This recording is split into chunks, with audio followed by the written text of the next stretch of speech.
बाबा को सलाह देने के लिए एक संदेशा भिजवाया एक दूत के द्वारा। तो दूत से कहा कि भाई तुम जाओ चुपके से। तो दूत यदि गाड़ी से जाता, 5 आदमी में होके जाता, तो पता लग जाता। कंस के चारों तरफ खुफिया लोग घूम रहे थे, तो कहाँ जाता है कहाँ जाएगा ये सब पता अगर कंस लगा लेता तो ठीक नहीं। ये सोचकर वसुदेव जी ने कहा कि तुम नहाने जाओ, तड़के ही नहाने जाओ जमुना में, और जमुना जी पार करके तैर करके तुम निकल जाओ वहां पर, और वहां भी सूर्योदय से पहले ही पहुंच जाना, कि जिसमें चुपचाप तुमको वहां भी कोई न पूछ सके न जान सके भी कहां से आए हो क्यों आए हो, और जाके समाचार कह देना। आपकी तरफ कोई हर्ज नहीं। तो इस प्रकार से वो संदेशा लेकर के दूत पहुंचा। तो उस समय भी अंधेरा ही था। तो वो आया और आकर के चुपचाप वो नंद बाबा के यहाँ पहुंच गया। तो नंद बाबा जो है उस दिन ये रोज प्रातः काल ये भगवान नारायण का पूजन करते थे। इनके घर में नारायण की पूजा थी, उपासना थी। नंद बाबा भी यशोदा मैया भी बड़ी भक्ति के साथ नारायण की पूजा किया करते। तो ये पूजा में थे, पर इनकी पूजा का ढंग पलट गया। अब तक तो पूजा में इनका मन लगता था, अब जिसकी ये पूजा करते हैं वो स्वयं अंशी इनके घर आ गया बालक रूप में। इष्ट देव का ध्यान कर रहे थे। दिन भर तो बंधु बांधवों का स्वागत किया, सत्कार किया, आनंद नृत्य में योग दिया, नाचे गाए, अपरिमित धनराशि लुटाई। अब एकांत में उपासना के समय ये बैठे, तो आज का ध्यान उनका अनोखा हो गया। अब ध्यान करने लगे ये भगवान नारायण के मकर कुंडल ज्योति से उद्भाषित भगवान के कपोलों का, और इन्हें ध्यान आ गया वो अभी जो 6:30 पहर पहले जो इनके घर में प्रकट हुआ है उसके कोमल कोमल कपोलों का। अब वो भगवान नारायण की नासिका के बदले इसी की नासिका, इसी के नेत्र, इसी की वो कुंतल केश राशि, घुंघराले बाल छोटे छोटे से, ये नवीन नील कमल के समान इसका वर्ण श्यामल, बस यही इनके ध्यान में आ गया। बड़ी चेष्टा की। ये सबसे पहला अवसर है नंद के जीवन में। कहते हैं आनंद वृंदावन चंपूकार कहते हैं कि नंद के ब्रजेश के जीवन में सबसे पहला अवसर है कि वे नारायण में तन्मय नहीं हो सके। सारी वृत्तियों को हटाने की चेष्टा के, पर वृत्ति तो हटेगा लग चुकी थी। वृत्ति कहीं बिखरी नहीं थी। बिखरी वृत्ति हो तो वृत्तियों को साधक योगी बटोरता है, और बिखरी हुई वृत्तियों को बटोर कर ध्यान की वस्तु में एकाग्र करता है। पर इनका ध्यान तो कहीं लगा हुआ है, सारी वृत्ति लगी हुई है। सोचा कि अब तो नहीं होगा, तो नारायण नारायण का स्मरण करके हाथ जोड़ के उठे, देखे तो सामने खड़ा है दूत, नीले कपड़े पहने हुए, तमाम धोती पानी में भीग रही, वो कुर्ता भीग रहा, और ये जान गए, पहचान गए, पहले का देखा हुआ था। तो डरे कि भाई ये क्यों ऐसे आया। बोले भाई सब कुशल तो है ना। तो दूत ने कहा हाँ कुशल तो है ही, पर जब तक कंस जीता है तब तक पूरी कुशल तो कहाँ है। तो उसने बताया कि अभी 7 पहर पहले की बात है। कंस के कारागार में महाराज की देवकी ने कन्या को जन्म दिया, और उस कन्या को कंस देवकी रोती रही छीन लाया, चट्टान पर उसे पटका, पटकते ही वो ऊपर उड़ी और योग माया देवी हो गई। और उस देवी ने इस प्रकार से कंस को बहुत जोर से धमकाया, पर कंस का पाषाण हृदय, उसके हृदय में दया का लेश कहां। तो कंस ने देवकी की भर्त्सना की और लपक करके उस कुसुम सुकुमार जो बालिका रही, सद्योजात बालिका, अभी की पैदा हुई, उस बालिका को छीन लिया और वो देवी हो करके उसने कहा कि तू मुझे मार के क्या करेगा, तेरे जीवन को समाप्त कर देने वाला तो तेरे पूर्व जन्म का बैरी उदय हो चुका, प्रकट हो चुका। तब वो डरा और फिर उसने तमाम दैत्यों को इकट्ठा किया, मंत्रणा की, और मंत्रणा करके ये तय हुआ कि नगरों में, ग्रामों में, ब्रजपुरों में जहां जहां पर नए बालक हुए हैं, सारे बालक 10 दिन के हों या अधिक आयु के हों, तमाम मार दिए जाएं। इस प्रकार से सलाह मशविरा करके और उसने तय कर लिया, सब तरफ राक्षस भेज दिए गए और संहार भी प्रारंभ हो गया। इसलिए वसुदेव जी ने कहलाया है कि 2 बात करनी है। एक तो सावधान रहना है, किसी प्रकार से भी कोई भी अनजान आदमी महल में घुस न जाए, और दूसरी बात है कंस को जरा राजी करना है। तो ये कंस के का कर्द राज्य था, नंद बाबा का कर देते थे, हर समय हर साल लगान देते थे, उपहार देते थे। तो कहलवाया कि अब की बार आदमी न भेजें, स्वयं नंद जी जरा कुछ विशेष उपहार लेकर के, भाई समय पर दुष्ट की भी खुशामद करनी पड़ती है, तो इसमें बुरा न मानकर और स्वयं उपहार लेकर के जरा विशेष स्वयं नंद जी आ जाएं और कंस को प्रसन्न करें। ये 2 बात कहलवाने के लिए उन्होंने मुझको भेजा है। तो उपनंदादि को भी सबको बुला लिया, सलाह हुई कि भाई बात तो ठीक है, कोई बात नहीं। अब नंद बाबा के मन में धुकधुकी ये किसको छोड़ के कैसे जाए, एक तो छोड़ा न जाए और दूसरे पीछे से कुछ हो जाए। तो उपनंदा जी ने कहा कि नहीं तुम जाओ, हम लोग सब देखेंगे, सब काम करेंगे, कोई बात नहीं है, तुम जल्दी से हो आओ। अब ब्रजेंद्र ने, नंद बाबा ने अपने हाथों उसके गीले कपड़े उतरवाए और उसको अच्छी तरह से दूसरे कपड़े पहनाए, अंदर ले गए, खाने पीने को दिया, भोजनागार में ले गए, सुलाया। इस प्रकार दूत का काम हुआ। इधर क्या हुआ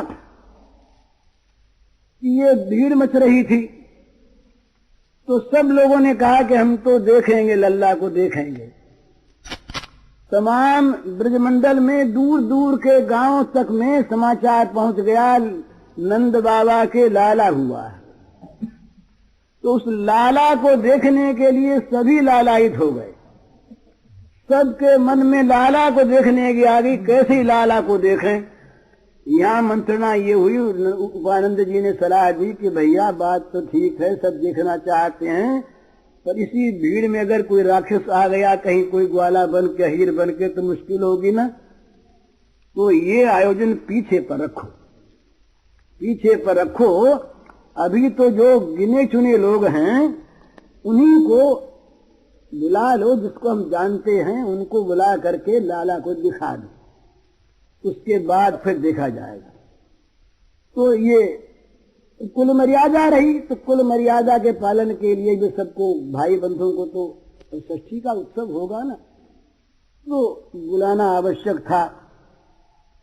तो सारे गोपों को बुलाया, जो जो खास खास लोग थे उनको। लेकिन महाराज निमंत्रण कौन मानता? सबके मन में ये उत्साह कि नंद रोकेंगे थोड़ा ही, आज हम लाला को देखने जाते हैं। और नंद बाबा का भी ये साहस नहीं कि किसी को रोक सकें। तो बस भीड़ लग गई। वो कहते हैं गोपाल चंपूकार, बड़ी सुंदर बात, कि जैसे किसी सुंदर सरोवर में, सुंदर सरोवर के वक्षस्थल पर अगर कोई बढ़िया से बढ़िया कमल खिल जाए, ऐसा कमल जो रस से भरा हो, तो उस विकसित कमल को देख करके जैसे मधुलुब्ध भ्रमरे चारों तरफ से आ जाते हैं, बिना बुलाए उड़ उड़ करके। कौन आह्वान को देखता है? इसी प्रकार ये नंद बाबा के हृदय रूपी इस हृदय में जो ये परम कमल कुसुम उत्पन्न हुआ, इसका रस लेने के लिए और भ्रमरावली दौड़ी।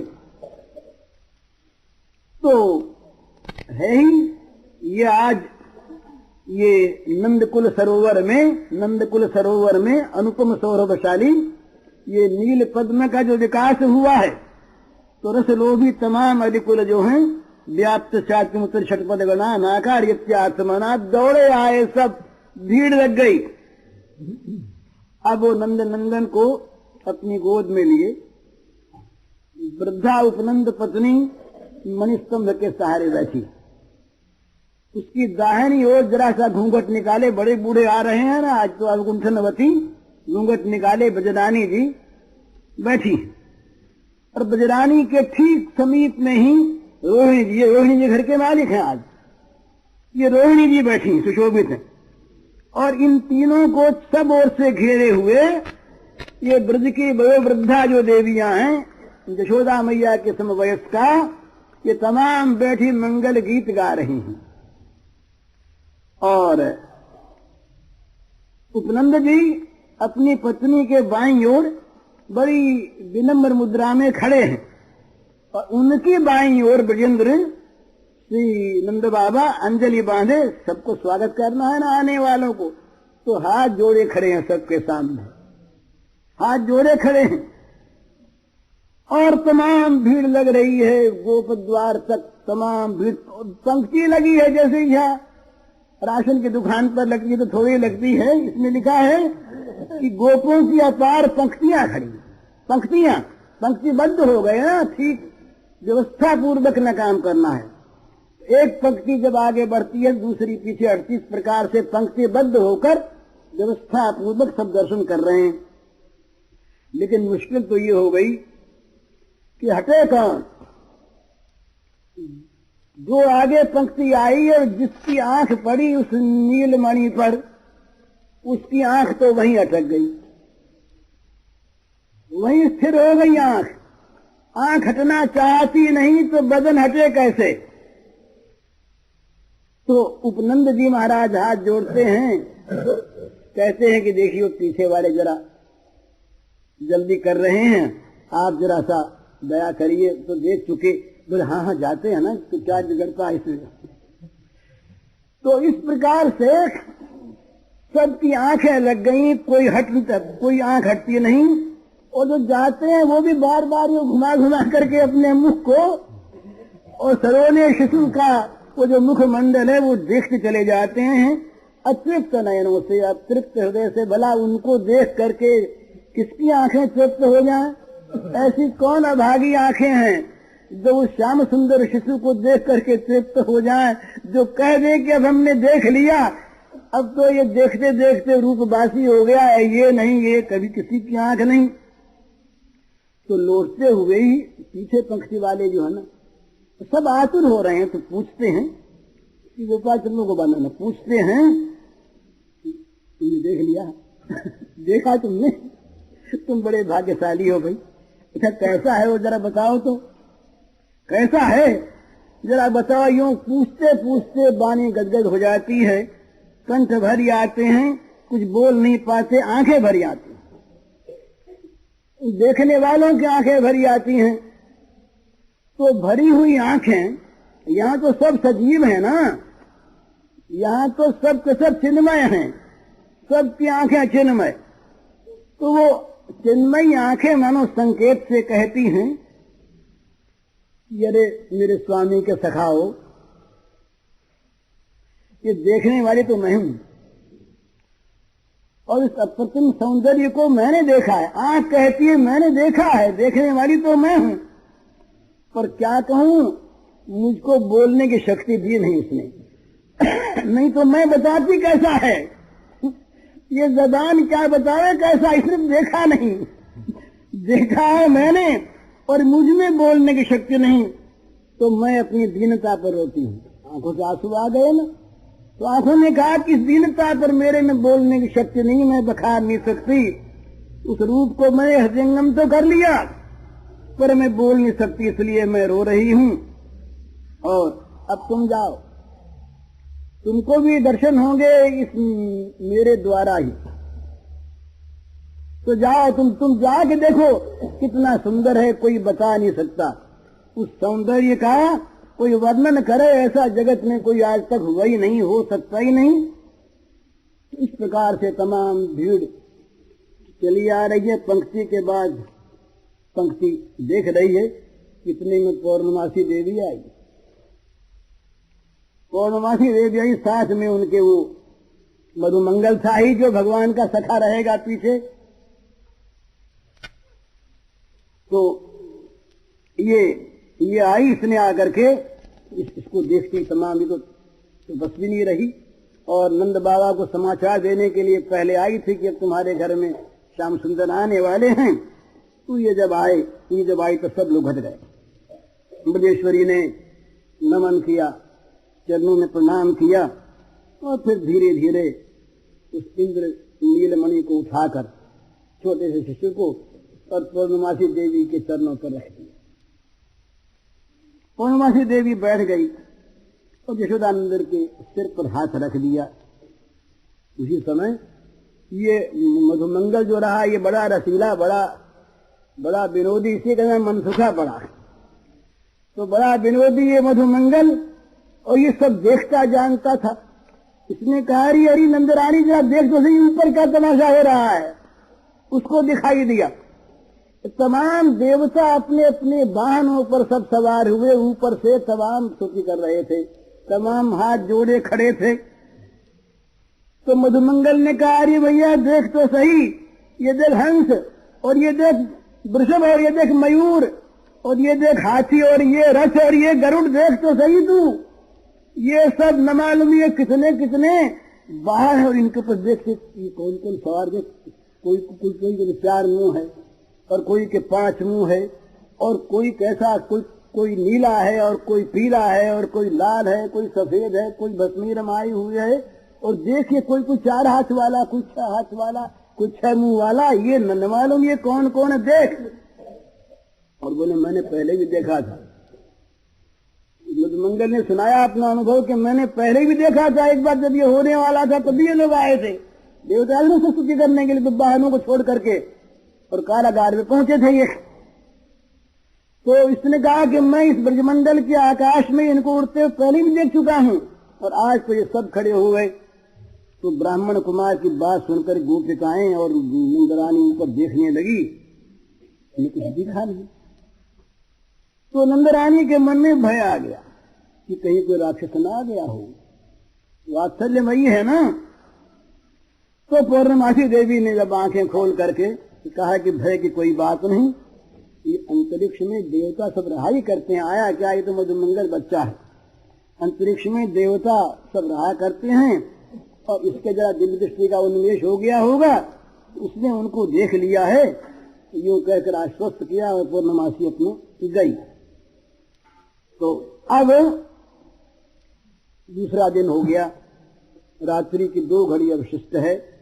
अभी से ब्रजेंद्र नंदन के मथुरा जाने की तैयारी होने लगी। ब्रजेंद्र की भी इच्छा नहीं है, ब्रजरानी भी चाहती है नहीं जाए, पर कंस को राजी जो करना है। तो बड़ा उपहार लिया, छकड़े के छकड़े भरवा लिए गए। अब वो जब सब छकड़े भर गए, तो उनको खींच खींच कर अब जो गोप हैं वो राजपथ पर, सड़क पर ला रहे हैं। और ब्रजेश्वर जो है बड़े जब बलवान जो गोप हैं उनको बुलाते हैं, तो सबकी पीठ पर हाथ रख के कहते हैं कि देखो भैया अब हम तो जा रहे हैं, हम तो जा रहे हैं अब, और अब तुम जो हो यहाँ के संभाल रखना।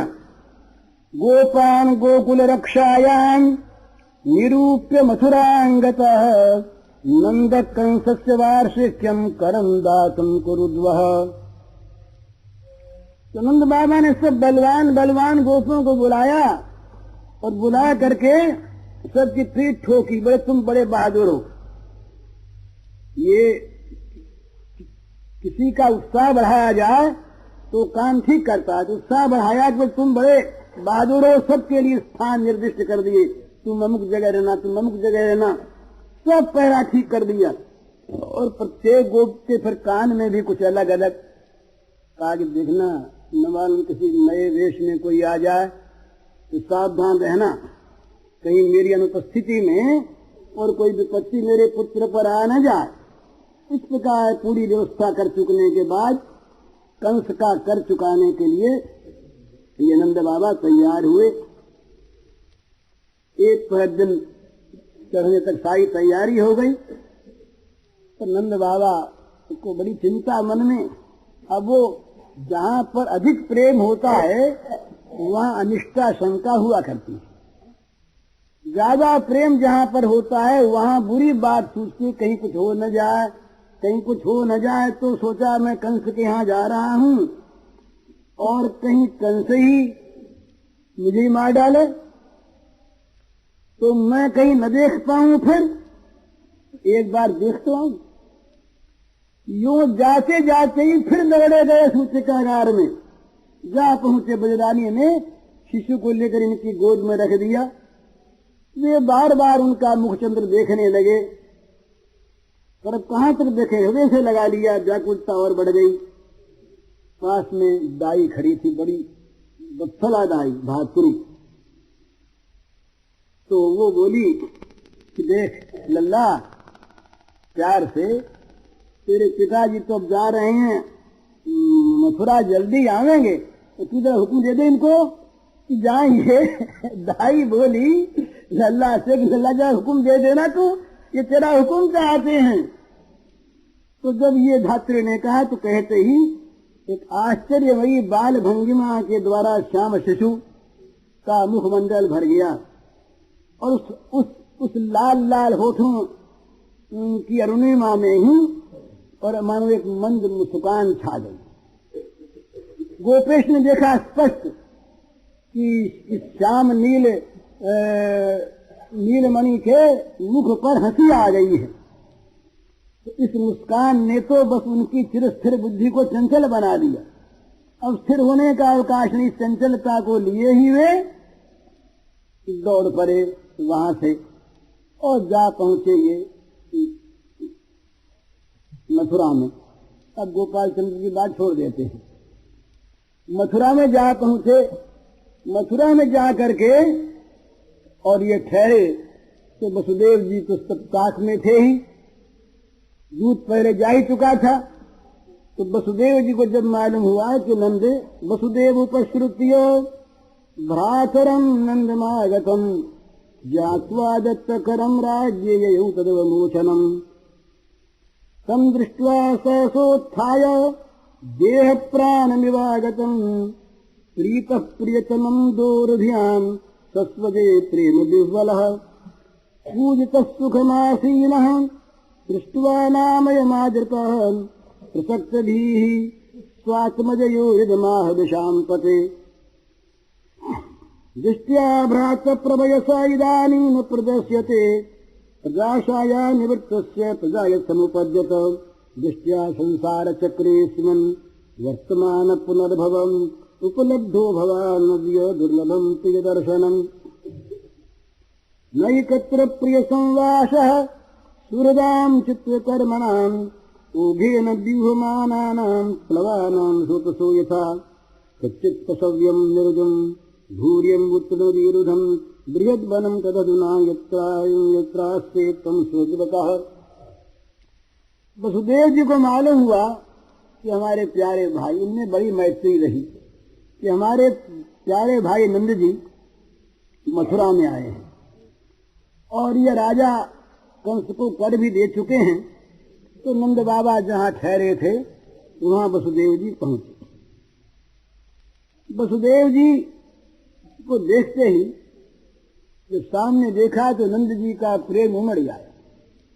कि सहसा उठकर ऐसे खड़े हो गए मानो मुर्दे में प्राण आ गया, मतलब शरीर में जैसे प्राण आ गया हो, इस प्रकार उठे और बड़े प्रेम से उन्होंने अपने प्रियतम वसुदेव जी को दोनों हाथों से पकड़कर छाती से चिपका दिया।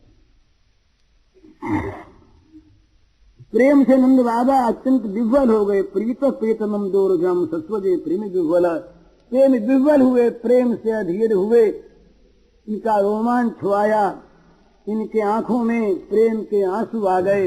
हर्षोद्गम इतना भारी हुआ कि अपने आप को संभाल में नहीं सके और दोनों हाथ फैलाकर उनके हृदय से अपने लगा लिया, चिपका दिया और बड़ा स्वागत सत्कार किया। स्वयं गए हुए थे पर अपनी जान में पूरा स्वागत सत्कार किया, बड़े प्रेम पूर्वक बैठाया। तो जब आदर पूर्वक आराम से वसुदेव जी बैठ गए, अब वसुदेव जी का भी मन तो लगा रहा था अपने पुत्र में, वो जल्दी से जल्दी उसका कुशल समाचार जानना जो चाहते थे। देर हो रही है पर नंद बाबा ने कुछ कहा नहीं और प्रेम से जब नंद बाबा मिले आनंद से, तब ये मन में तो आ गया, भास तो हो गया कि कुशल है। कुशल नहीं होती तो इतने प्रेम से मिलते कैसे? प्रेम से मिले, आनंद छाया है तो बच्चा है तो बहुत प्रसन्न। लेकिन अपने पुत्र में चित्त लग रहा था तो वे नंद बाबा से कुशल मंगल पूछकर फिर पूछने लगे। उन्होंने कहा, दृष्टिया भ्रातः प्रवयस इदानीम अप्रदस्यते प्रजाशाया निवृत्तस्य प्रजायत संपद्यते। भैया नंद, देखो तुम्हारी अवस्था तो बड़ी हो गई थी और अब तक तुम्हें कोई संतान हुई नहीं, यहां तक कि संतान की आशा भी नहीं रह गई। अब क्या संतान होती? तो बड़े सौभाग्य की बात है, भगवान की बड़ी कृपा कि तुमको संतान प्राप्त हो गई। अभी खुलकर नहीं कहते कुछ भी, तुम्हें संतान प्राप्त हो गई। और फिर ये भी बड़े आनंद की बात हुई। दृष्टिया संसार चक्रे स्मिन वर्तमान पुनर्भव उपलब्धो भवानद्य दुर्लभम प्रिय दर्शनम। ये बड़े आनंद का विषय है कि हम लोगों को भी आज मिलना होगा। संसार में सच्चे प्रेमियों का मिलना जो है ये बड़ा दुर्लभ है। तुमको संसार का मिलन कुछ मिलन है ही नहीं। और यहाँ जो प्रेमी हैं, जिन्होंने परस्पर एक दूसरे के लिए अपना त्याग कर दिया है, उनका नाम प्रेमी। प्रिय प्रिय प्रिय कौन?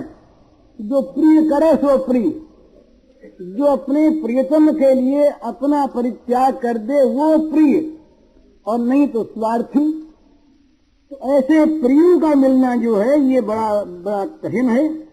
और संसार का ये चक्कर ही ऐसा है, इसको तो एक तरह से पुनर्जन्म नहीं मानना चाहिए। नैकत्र प्रिय संवास सुहृदाम चित्रकर्मणाम ओघ्य नदी माना नाम प्लवा नाम सत्व यथा। जैसे नदी के प्रवाह में बहते हुए बेड़े सदा एक साथ नहीं रह सकते, तिनके तिन एक साथ नहीं रह सकते, वैसे ये सगे संबंधियों का संसार में प्रेमियों का एक स्थान पर रहना संभव नहीं। आज मिले कल बिखर जाए। तो सबके प्रारब्ध अलग अलग होते हैं, कौन किसको कहाँ ले जाता है, प्रारब्ध कर्म अपना कौन जानता है। और भाई ये तो बताओ सब ठीक है ना, राजी खुशी सब है ना। कचित सव्यम निरुदम भूरियम तृणवीरुधम बृहद वनम तदधुना यत्रास्ते तुम सूर्य बता। आजकल तुम जिस महावन में निवास कर रहे हो, वहां तुम्हारे भाई बंधु तो तुम्हारे सज्जन आदि सब साथ रहते ही हैं। उसमें जल घास लता पत्र ये तो सब ठीक है ना, खाने पीने का आराम है ना गायों को और तुम लोगों को सबको। जल ठीक है, घास ठीक, खाने पाने ठीक। और वो वन जो है वो तुम्हारे जो पशु हैं गाय इत्यादि उनके अनुकूल है ना, वहां कोई रोग वोग तो नहीं फैला है। और अब अपनी बात कहें कैसे, कृष्ण की बात कहें कैसे, तो बलदेव के नाम पर कहते हैं। भ्राता मम स्वतः कश्चिन मात्रा स भवत ब्रजे तातम भवंतम मनवानो भवद्भ्याम मुगलालितः। भाई नंद, मेरा वो छोटा लड़का है ना, वो अपनी माँ के साथ तुम्हारे यहाँ रहता है ब्रज में, तो उसके माँ बाप तो तुम ही हो भैया, मेरे में तुमने फर्क क्या है? तुम और यशोदा जी उसको उसका लालन पालन सब किया करती हैं, तो वो तो तुम ही लोगों को तो माँ बाप मानता होगा ना, वो ठीक है ना, अच्छी तरह से है ना वो।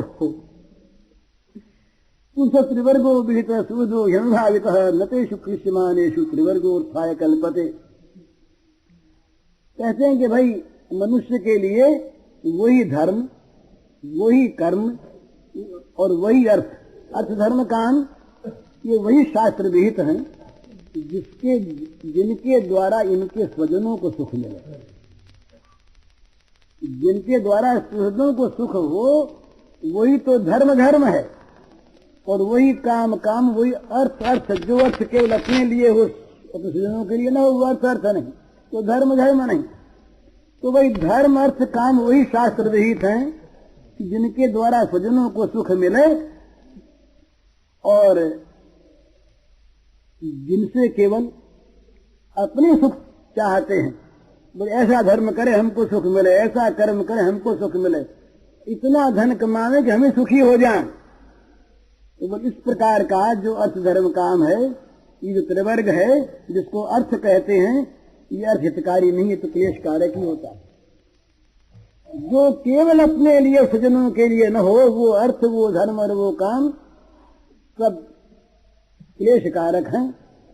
तो प्रकारांतर से कहते हैं कि तुम मेरे बंधु हो और रोहिणी जी तुम्हारे यहाँ रह रही हैं, और बलदेव जो है वो तुम्ही को माँ बाप मानता है, तो तुम धर्मात्मा हो ही, तुम्हारा तो अर्थ धर्म काम सारा शास्त्र विहित है ही, तो सब मंगलमयी होंगे, तुम मंगल ही करोगे।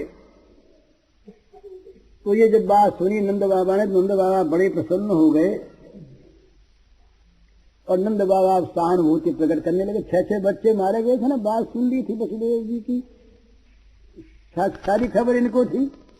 तो नंद जी ने सहानुभूति प्रकट करते हुए, संवेदना प्रकट करते हुए कहा, अहो ते देवकी पुत्राः कंसेन बहवो हताः एका वशिष्ठा वरजा कन्या सात दिवंगता नूनम यदृष्टिनिष्ठो यमदृष्टि परमो जनः अदृष्टमात्मरस्तत्वं यो वेद न समुह्यति।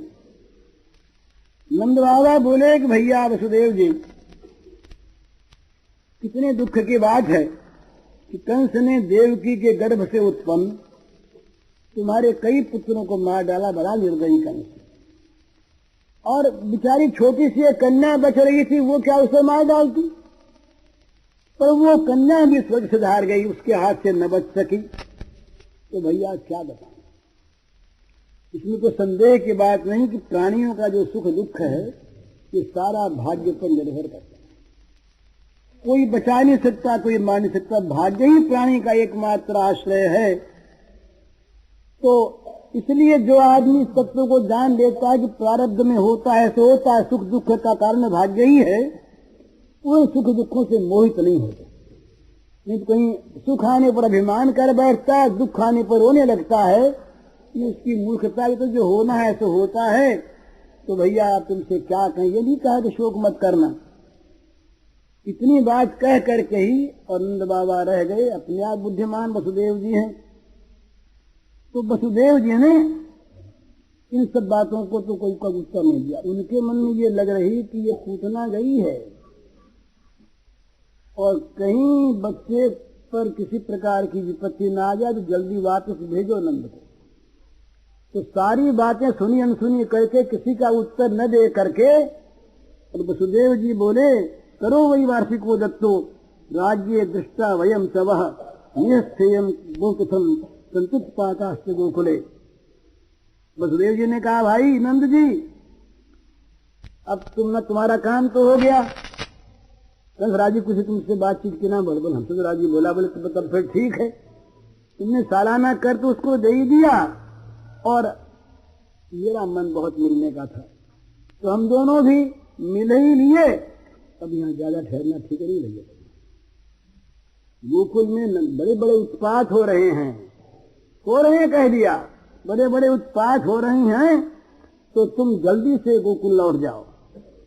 सुखदेव जी कहते हैं, इति नंदादेव गोपा प्रोक्ता से छोड़ना ययु अनुभिरुक्त तनुज्ञात गोकुलम। सुखदेव जी बोले, परीक्षित, जब वसुदेव जी ने इस प्रकार कहा तो नंदा आदि ने सोचा कि जल्दी चलना चाहिए, तो गोपों ने उनसे अनुमति लेकर के छकड़े जोड़ लिए तो सब के सब सवार होकर के गोकुल की तरफ चल दिए। ये 5वां अध्याय समाप्त। अब शुरू होता है पूतना प्रकरण, पूतना उद्धार। ये 6ठे अध्याय में है और 6ठी का ही दिन है।